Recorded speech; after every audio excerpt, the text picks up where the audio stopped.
thanks so much for coming on. I really do appreciate you coming on. And I was looking at your stuff this morning and you're so vulnerable. And I feel like that's what the world needs right now. I just, you can heal so much by knowing that you're not alone. Great. Yeah. I think for me, the point of being vulnerable isn't to overshare, it's to allow the suffering, the silent sufferer, because I know that there are so many people out there that are truly suffering and they keep so much to themselves because they feel like to share it would be to a person. And I wanted people to understand that they aren't alone. And the only way that I ever knew how to do that was to be open about where I was. And I have never regretted that decision. I know I share a lot. I do. But vulnerability is a choice that I make because I know the good that results Mm. from being that vulnerable. Yeah. When I grew up, I thought of vulnerability as a weakness because it was always told to me like, don't be telling people your business. And we don't want anyone to know any weaknesses, right? And this is really, truly what I thought. My co-host, Mandy, who she hasn't been a co-host for a year now, but she's so vulnerable in her story. And sometimes I'd be like, oh my God, like, why are you telling people this? But over the years, I saw how powerful that was in the people that she was reaching and helping by sharing her story, her mess.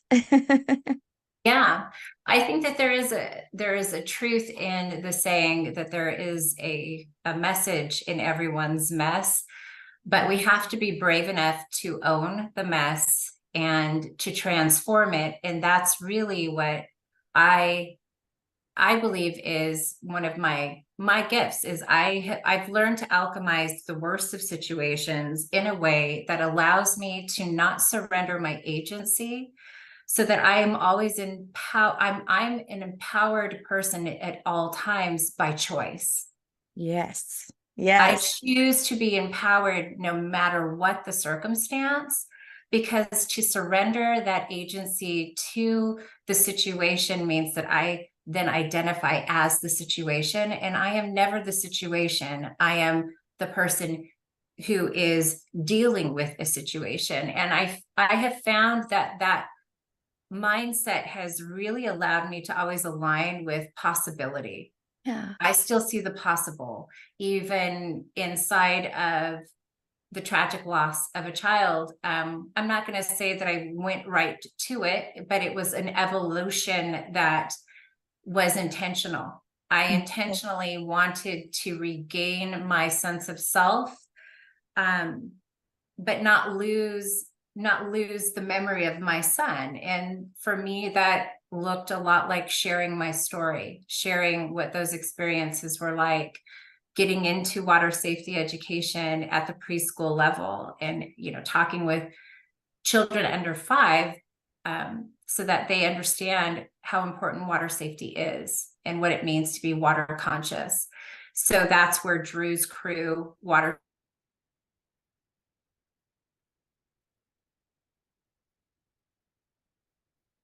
terms of supporting parents or women, primarily women, in their pursuit to reclaim their lives.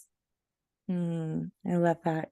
I happened to see this morning. This is so, just maybe coincidence or synchronicity.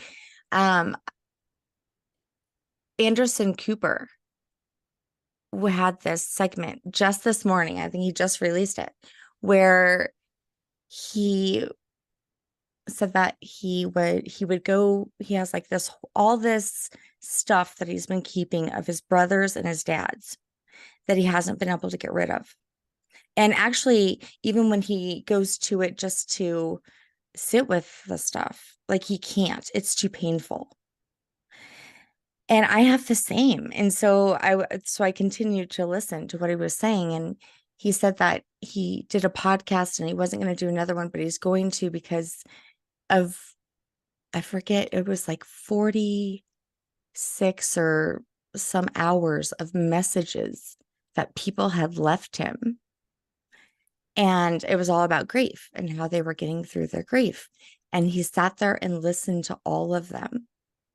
And he said it inspired him to move through his grief, that he realized that he never, ever really cared for. He never allowed himself really to grieve.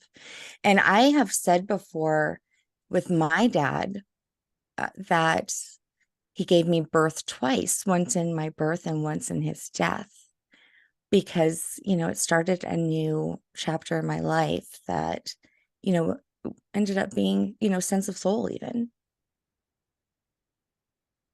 I think that there's so much that we gain when we sit with the pain of the loss of somebody significant, whether it be a child, a sibling, a spouse, a friend, a pet. Everybody has different attachments, and these people, pets, they hold deep meaning. And so mourning makes sense to me, but suffering was something that I was not able to continue and survive myself. So the hardest thing that I have ever done that was an intentional choice was to sit with the pain, to sit with those questions. Was I partly responsible for what happened? Because my son passed away on a morning where I was home alone with both of my boys. I had two little boys that were 15 months apart. My husband at the time, very busy dentist. We had multiple practices. So he had been in the Phoenix area at our dental office there. And so I was home alone and exhausted. And I fell asleep, and Drew let himself outside. And I live in a small town, a very agricultural part of the state. And Drew let himself outside and wandered to an irrigation canal and fell in and drowned while I obviously was at home sleeping. So that question of, did I share responsibility in what happened, would haunt me. I mean, torture me. I almost surrendered to the belief that somehow I deserved to never be happy again, because I fell asleep, and there was this guilt, this blame that just was so ever present. And finally, I decided to challenge that narrative. Mm. Is that true? Is it true? Did I go to sleep knowing that my son would let himself outside, and did I just willfully not care? And there was a resounding no, no. And that was the first moment where I feel like my heart kind of jumped in, like that voice of the heart, that inner part of my resilience that finally quieted that mind's, ever present dominant kind of messaging, like, it's your fault. If it weren't for you, he would be alive. If it weren't for you, your husband would still be here. Because I lost everything within a month. I buried my son, and then my husband left because of his frustration and anger at me for having fallen asleep. And so I really felt so isolated and so utterly alone that I was so tempted to go there too, to let the actions of others, to let the questions, which were fair questions, what happened, how did this come about? I found that I couldn't answer that question without berating myself, until I really asked myself that question. Did I really not care? Am I really that kind of mom that just goes to sleep? And the truth is, I never intended to, but I had been up for 2 days with my son, Devin, my younger child, giving him breathing treatments, doing the best job I could as a mother. My son, Drew, woke up at very early, 5 o'clock in the morning, and I just did the same things that I would do on any other given day. Unfortunately, on this particular day, there were unintended consequences to the decisions that I had been making, that I trusted and thought were the right decisions. And with those realizations, the clarity finally came that I was a good mother and an unthinkable thing happened. But I have seen so many moms like in stores where they're looking for their kids, and they get away from us. We're, no, there's no perfect parent and there's no like perfectly safe environment. We have to be vigilant and do our part, but I also think we have to have grace for those moments when our humanness steps in. And sitting with that pain, as difficult as it was for me, was my saving grace, because it finally was allowing myself not to run from this thought or truth. I was the parent that was home. This is what happened, but I am a good mother. I am still a good mother. I am a loving mother. I deserve to be supported in this experience and not isolated. And so I just made that decision for myself that the first person who would stop criticizing me was me. I had to stop it because there was no one that was doing a better job of making myself feel absolutely worthless than myself. So it all started with me. Everything started with me. How I allowed other people to treat me changed as I began to embrace the actual truth, which was I was an exhausted mom on that particular day, but I loved my son and I did everything that I could to be a good mother. But I didn't and still can't control all of the external circumstances. I can't. My son had agency. My son had his little curious spirit, and all he did was go out to explore. And that's something we did every day. So there's nothing about what happened that I can say he made a mistake or I made a mistake. It's the unfortunate part of life that we can't control everything, and that bad things will happen to good people and pain will come to all of us. But we have choices that we can make in the midst of those experiences that can allow us to find that internal place where we can still love and accept ourselves, see ourselves for the good that we do, for the impact that we're making, just by owning the fact that life is not always easy and we don't always have the answers, but we can sure find for me, it began with that internal kind of support of getting clear on what I chose to believe about me inside of those circumstances. It's a lot. I'm so sorry. I appreciate that, but I have arrived at a place where I can talk very openly and very vulnerably about my life, because it no longer is a source of shame. Yeah, good. I don't see myself as a woman that is undeserving of anything but joy and happiness. And so that's what I constantly align myself to. But that isn't an easy journey. Right. And I understand that. It's an evolution. It's something that as we know more, we can do better. As we understand and accept ourselves more, the more access we have to those internal resources that are truly what I consider to be an unshakable resilience and an unbreakable will to continue on.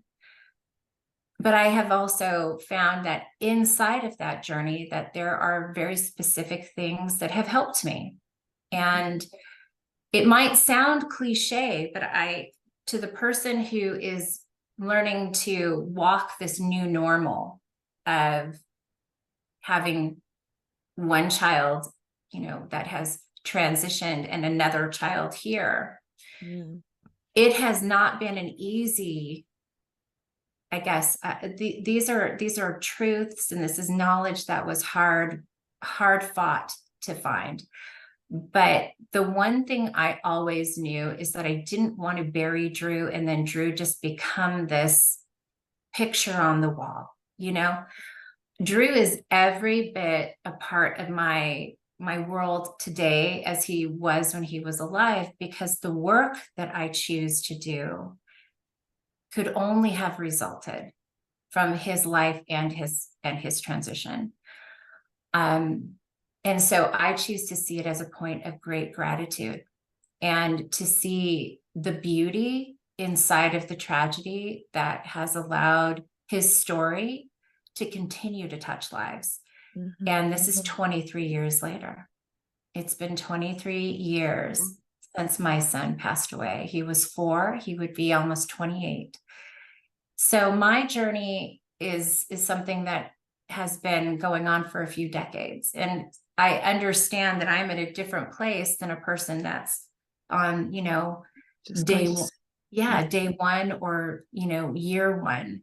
But I choose to, I guess I think of myself in this context. I know the storm that they're in, but now I get to be the lighthouse. I Mm. get to be that beacon of hope and a source of information for others that are looking to not lose themselves inside of this grief. And it's personal. I have a lot of reverence, I guess, that I that's the word that I choose, is it's a reverence, because I understand the depths of the sorrow and the depths of the pain when you're talking about going on after the loss of a child.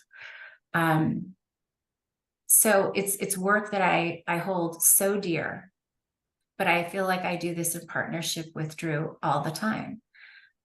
It's but for the fact Mhm.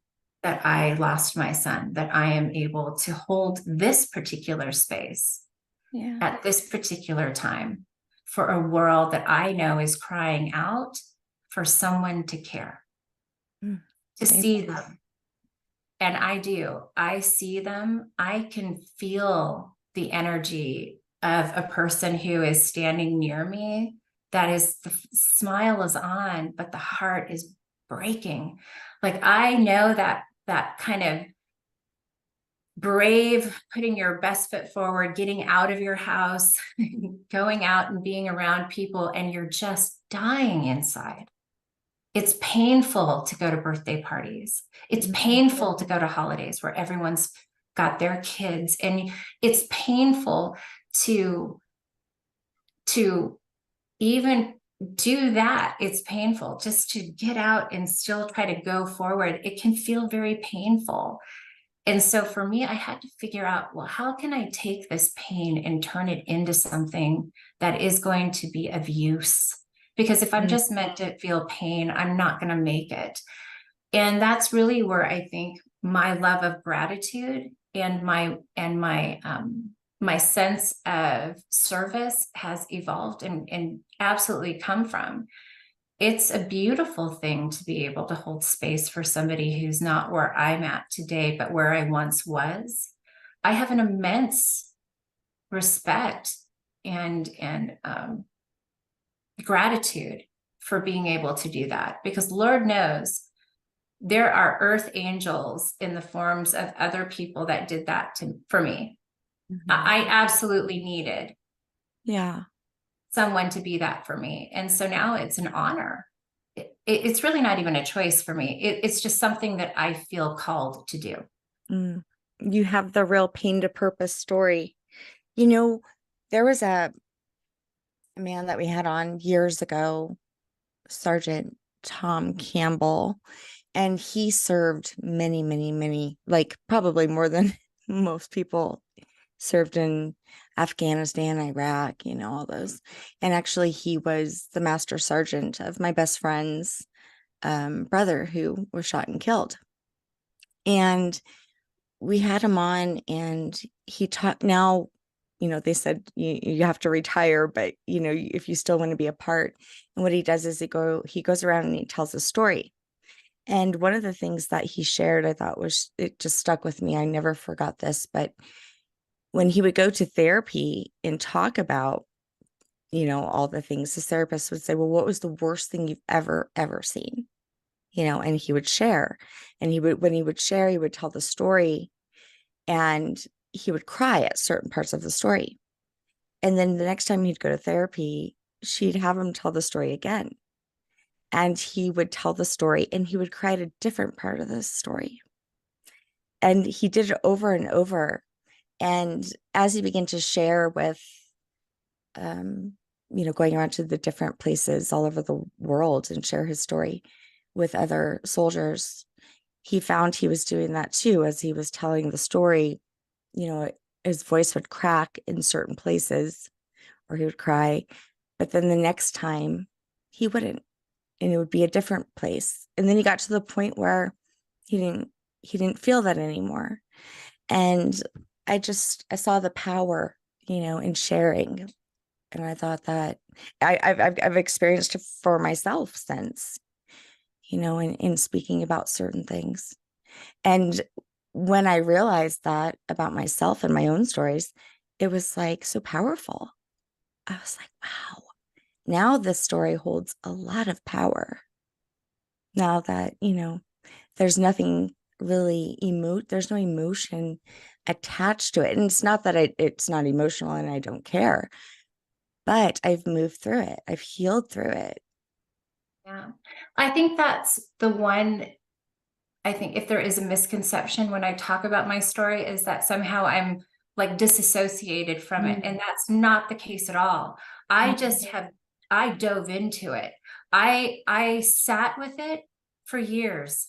In the, it's almost like a lotus flower, a lotus flower opens and it can continue to open and the blossoms just continue to be revealed. And the grief is an awful lot like that. It comes in evolutions, it comes in maybe some waves and layers. And then there's some learning that we arrive at, and then the learning changes, and we find greater depth inside of what we've learned and gained.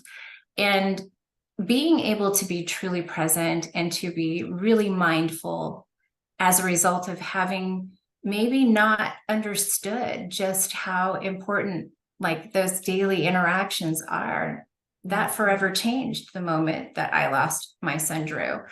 But it's also allowed me to hold a space now for my children that's very different than this, the presence that I had before. And I look at grief more as a gift than I do as this horrible thing that happened. Drew is not a horrible thing that happened. His passing was too soon, yes. But there's nothing about Drew in his story that I find anything but just a depth of real gratitude for. And like I said a few minutes ago, it might sound cliche, but gratitude is the fastest elevator of our emotions that I have ever found. It's finding the appreciation in the moments at all. When you can say, I would much rather have this experience and have had him than to never have known him at all. Right. I'm not saying that I'm glad my son passed away. That's not it at all. I'm saying that at this particular point in my life, I can see how his transition, his passing, allowed my evolution to go beyond anything I could have comprehended unless this experience had happened. I wouldn't be able to do the work that I do. I wouldn't be able to support the parents or the women in their journey to reclaim their lives, to not say goodbye to the memory of their loved one, but to learn how to bring them forward in a meaningful, fulfilling, and purposeful way. Because the pain can oftentimes feel like an anchor, right? Like our boat can only go out so far when we're anchored to it. But boats are meant to go from destination to destination, right? So how do we pull the anchor up and still allow ourselves to move through the experience and not lose ourselves inside of it? And that is different for everyone, but there is a path for everyone if they're willing. And that's the key part of this. If they are willing to commit to the process of discovering what that is. There is no magic pill. There is no one that is going to come in with the grief code and unlock yours. You are the one that gets to discover what that combination is that sets you free of the pain, but it's the growth from the pain that becomes that wind in your sails, if you will, that allows you to continue to move through life in a deeper, richer, meaningful way. And that's, for me, that's what I needed. I needed to believe that that was possible. I know that it is, but I know the commitment and the time that it took for me to discover that. And so I just want to help people discover, maybe ask questions, maybe offer tools, whatever helps them discover their combination to unlock that code that is about honoring the memory and extracting all of the beauty from that relationship, and then allow them to see the possibilities that still are here for them and align to that and support them in that. That's my entire focus inside of coaching women, is to help them unlock that combination, to put themselves back onto that path of living richly. Like, I don't want just to exist. I want life to be wonderful. We deserve wonderful. We deserve wonderful, but we don't always allow for that to be the belief that we hold. I believe that I am designed for a wonderfully fulfilling, meaningful, purpose-driven life. And so that's what I create by design. It is not by chance. This is by design. And my intentions, this is something that has evolved over decades, but now it's a way of being. It used to be a practice. It used to be a mindset or even a challenge. And now it's a way of being, because of the consistency and because of the dedication. And through that, I saw the difference internal. I saw the difference in who I was, but I felt it more importantly. And then it was beautiful to kind of see, without saying anything, but people would say, you're different. You're different. People who'd met me from the first time, didn't know anything about me. I'd go on stage, I'd share my story. They would say, I would have never known that about you. You're so happy.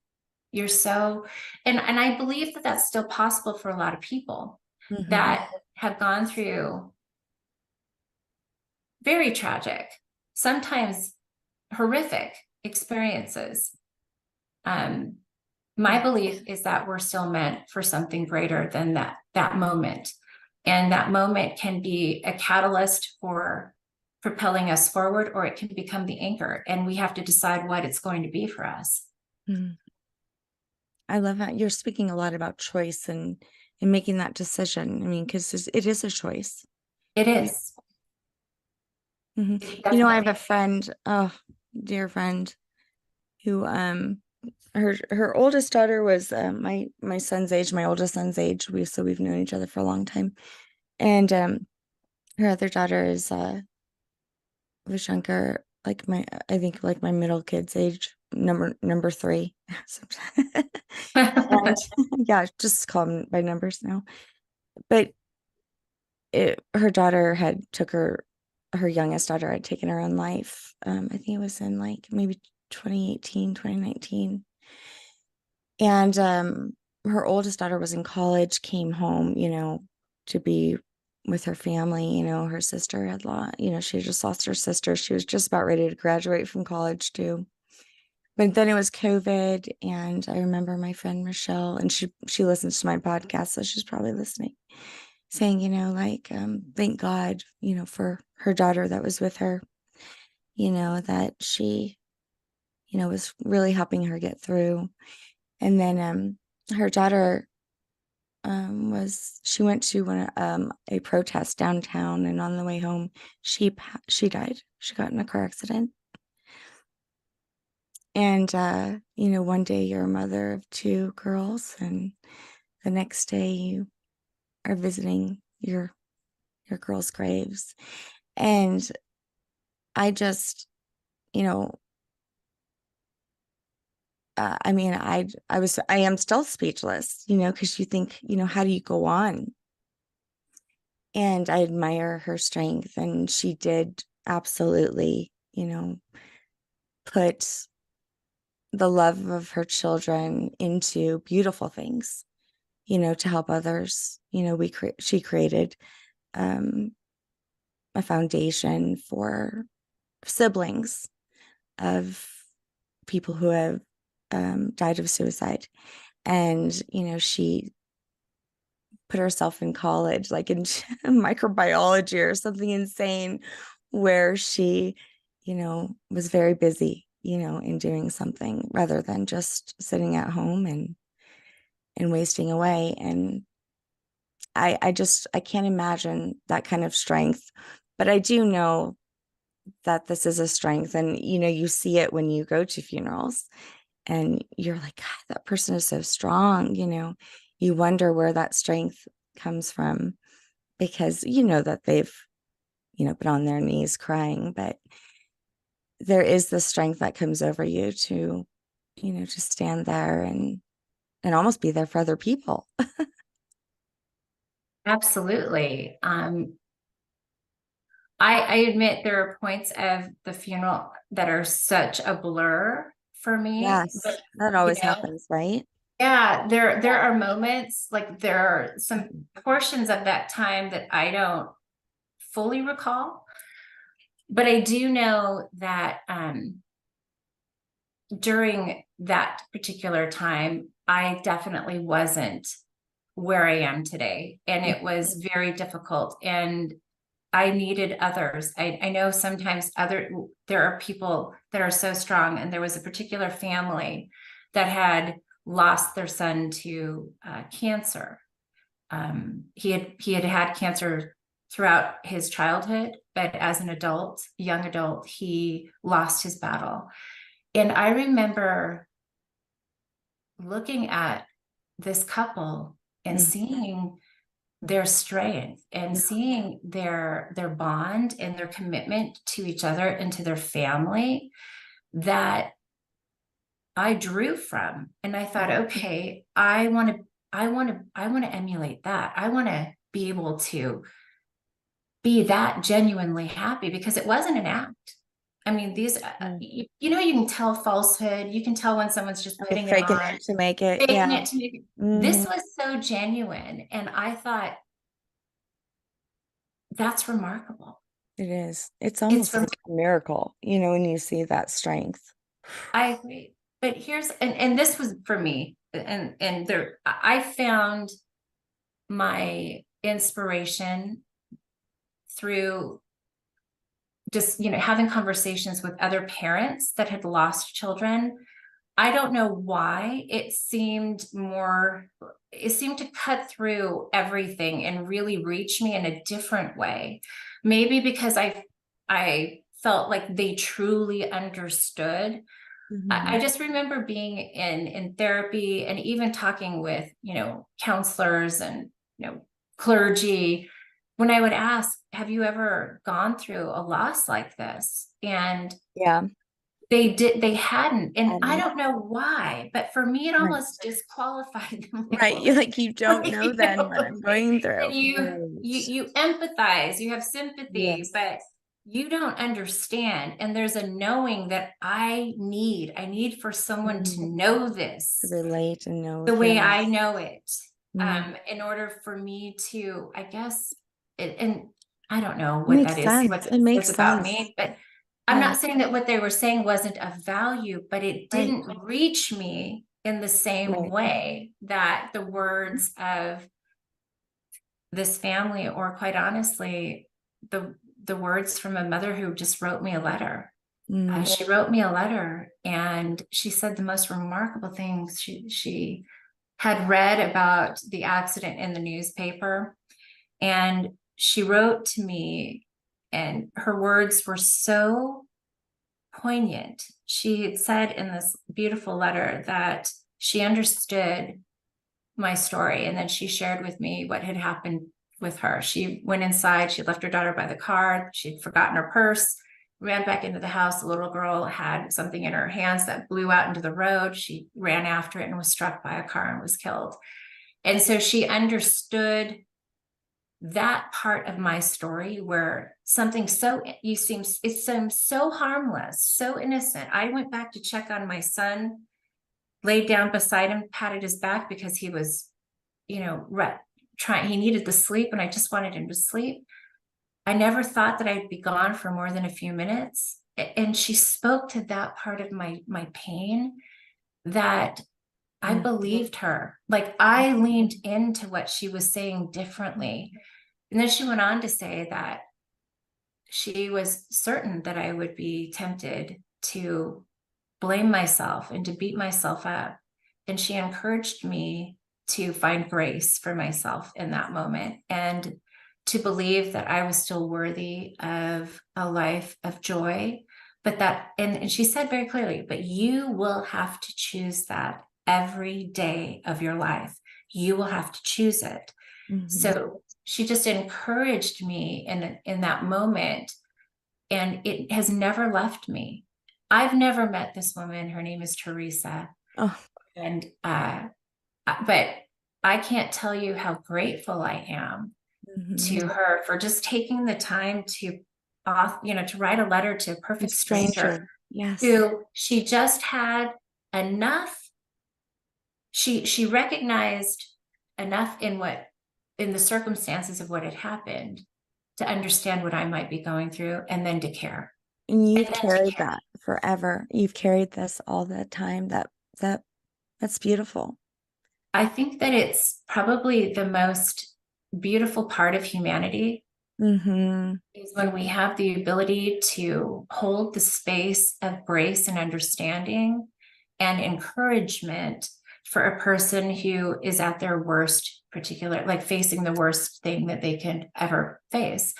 And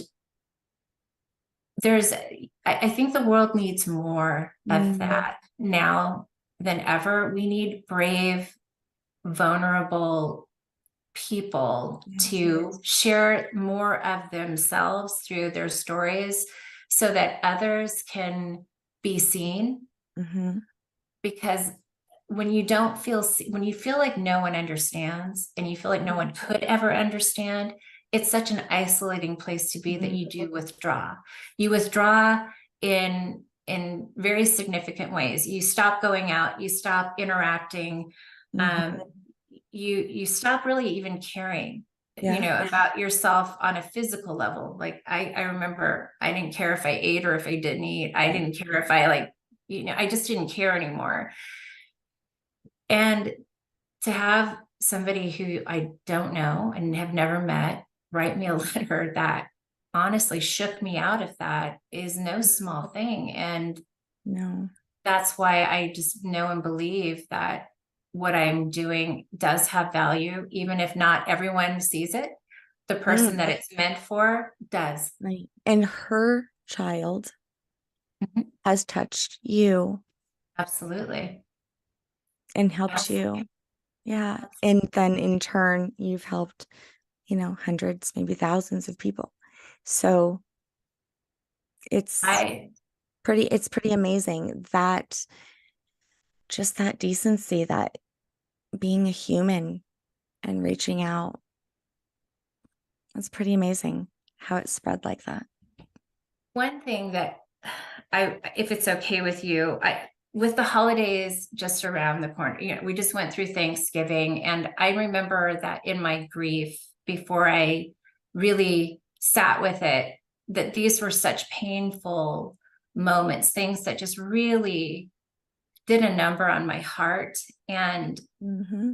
there was something that was offered to me by Carol Gwen, who is the woman that had lost her son to cancer. And she said, give the gift of memory, give the gift of memory this Christmas.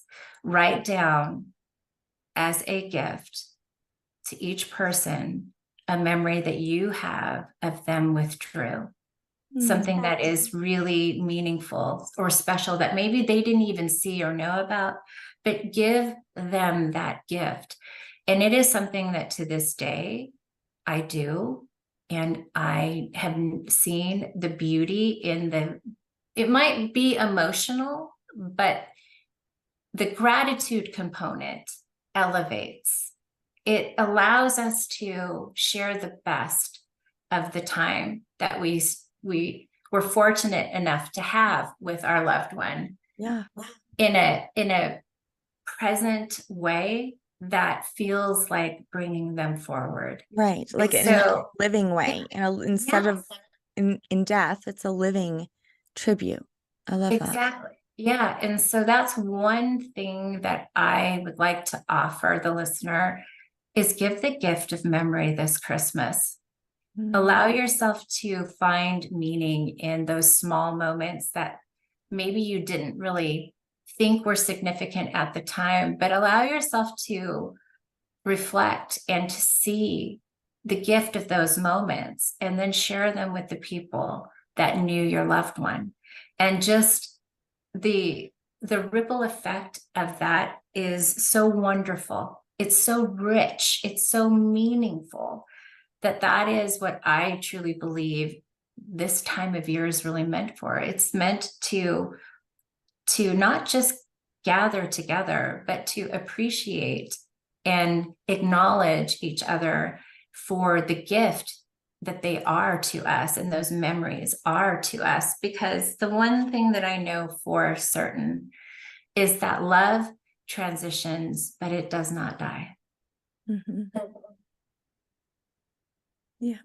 Oh my gosh, you're so beautiful, Melissa. What you're doing is really beautiful. And I feel like, I don't know, I believe that, everything happens for a reason. I believe in soul contracts. I really do. I believe because of that, to not really so be attached to everything in the world. And, I see what a blessing your son has been in your journey. Yeah, what a Thank blessing you. he is. Thank you. I I love him to pieces. I'm so fortunate to have the gift of his life. Even though it's just 4.5 years, it still is a constant source of inspiration for me. So thank you for that. Thank you for Yeah. that. I appreciate that so much. I mean, and it's just the stories that we tell ourselves, but for years after my dad died, it was hilarious. I mean, it really was almost laughable because I carried this guilt for bringing him to the hospital, which is where you bring people when they're sick. And he was like code blue, on heart. But I felt guilty for bringing him to the hospital. Felt like maybe he would have lived had I not. I mean, the stories we tell ourselves, I mean, it's it's not even common sense, I think. Sometimes you really do have to um, cognitively listen, to what you're saying to yourself, the stories, and are they true? No. Most times, no, of course not. Of course, anything can happen. Really, in the big picture, we're not really responsible for anybody else's journey. That's absolutely true. There are we think that we're in control, right? We think that Right. we have the ultimate Right. authority Like to God decide or how something. it We can all control plays life and out. death. This is the outcome that I choose to have, so this will be the Right. outcome. And I understand why, because life, we do make a lot of decisions and we do have a lot of control with certain things, but ultimate control we don't have. Ultimate say we don't have. We cannot control everything in this life, but that there's what you talked about, that internal part of us, that whatever that part is, there's a voice that we hear that is so punishing. It's so criticizing, and it Shit just, talking. yes, it Shit just talking beats the voice. crap out of you. Mm, And I've never really understood why we spend so much time listening to that when we have this gift that I think we just have become so disconnected from our heart space. Our heart space also has a voice, and it's a voice of compassion. It's a voice of love. It's a voice of resilience. It's a voice of strength. It is so beautiful. That's where when I talk about finding grace for yourself, I'm talking about go to your heart, go into the truth. mm, That's where you're going to find the truth. But the difference is the mind is so loud. yeah. It's the louder voice. We have to get quiet to hear our heart. Mm, And our heart isn't going to compete with that voice of the mind, that part of us that just that's right. doesn't allow us to almost get a break, you know? I love that you're helping women too, because I feel like this is it's difficult for mothers. We carry so much guilt, shame, all these things. I mean, I remember, several times, and I only share these stories because I'm like, it's normal. I think that if we all talked about, we've all done these things. I mean, but I literally left my number three, my Um, Ethan, at Skate City. Like, I got all the kids in the car, and I'm like, it was a birthday party, got all the presents, and I get to the light and I look in the back seat and there's an empty car seat, and I'm like, oh my God, and I call his dad, do you have him? No, and oh my God, I mean, just stuff like that. But I could tell you stories for hours. I have four kids, you know, I mean, it's hard to be a mom. And then even harder when we make a choice to listen to that voice that continues to say, you suck as a mom. right, You're failing at this. And right. I I think it's because we have this belief that perfect is where we have to arrive at, right? If you were perfect, if mhm. you were a better mom, if you Right. were this Yes. mom or that mom, this would never happen. And that is the biggest lie. Mm, It doesn't matter what kind of mom you are, you're never going to create perfect.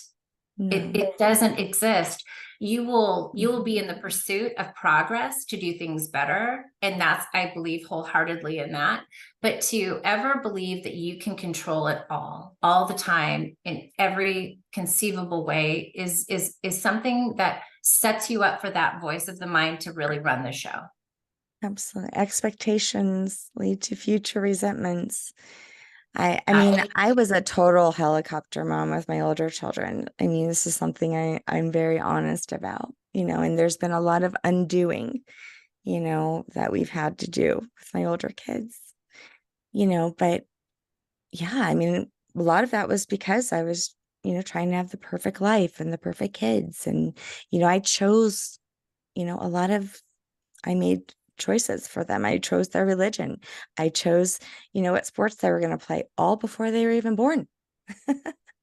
So there's a lot of things, that we've had to undo. And I wasn't conscious. I was listening to that voice. That voice was running my life saying you need more, and all of these things are going to make you a better person if you have these things, and all it was a facade, you know. And now with my youngest, she's 11, I've been more awakened, so I'm a totally different mother. And, there's still, right? I mean, it's still hard no matter what. And so, because she has her own little voice in her head, especially now at 11. we are all our own unique expression. Mhm. We come in with So our own true. unique, yeah, gift and quirks and peccadillos and God, it's so true. things. Yes. You And can't blame everything on your parents. No, no, they'll try. Yeah. Yeah. They might try and say it's all your, but the truth is that's exactly how it should be. And the sooner we can allow for everyone, including ourselves, to not strive for perfect, but authentic, I think it just shifts the game. It Oh, shifts yes. everything. I would rather be authentic than perfect. And I Oh, want everyone to any day. also understand there's a freedom in that. There is something really beautiful that leaves. It's like this weight just goes when you're like, you know, this Yeah. is me. This is how I do it. This is what I think about Right. it. This is what I believe. The And good, I get bad, that, the ugly, whatever. Yeah. but I embrace it. And I love, I love the skin I'm in. And that for me is a big statement because I didn't always. But I Mm. am very, very, very proud of the woman I have chosen to evolve into. And I'm not done. Like there's still more out there for me. But I am very I'm proud that I've come this far. And it feels good to be able to be in this place because of the service and the good that I can extract from my experiences and my wisdom and share with others. So again, being on the podcast today is just another way for me to do that. And so I truly thank you for this opportunity. Mm. No, I thank you. I mean, you're such an inspiration, and your message is very beautiful and very felt. And I know my listeners will appreciate it. And I'm going to have to bump this up to make sure that I get it out before Christmas because I do think it's an important message. I Mhm. do. So for your listeners, if there's anything that I can do or resources that they would like to find, I do have a website, melissahull.com. I do offer trainings. I have one coming up and they're free. I'm asking for there's no monetary exchange to attend, but I do ask that we meet and that we get to know each other for a few minutes to make sure it's the right fit because as I shared earlier, I'm here and ready to serve in the capacity when a person is ready to Mm. move themselves forward. I Yeah. understand I'm not a counselor and I'm not a therapist. I am a very skilled life coach. My background is pretty diverse and in terms of the different modalities of support, emotion code healing, Reiki. I believe in energy, the body balance and energy, and then cellular release, which for me was a life-changing experience, learning how to energetically release things from a cellular place. And then also a heart-centered life coach. I really want people to tap into the beauty of their heart and quiet their minds down so that they can really truly see the potential and the beauty that still does exist in their lives. So melissahall.com, and I would sure love to serve in any way that I can. Hmm. Thank you so much. Thank you for turning your pain into purpose and sharing with the world. We need more people like you.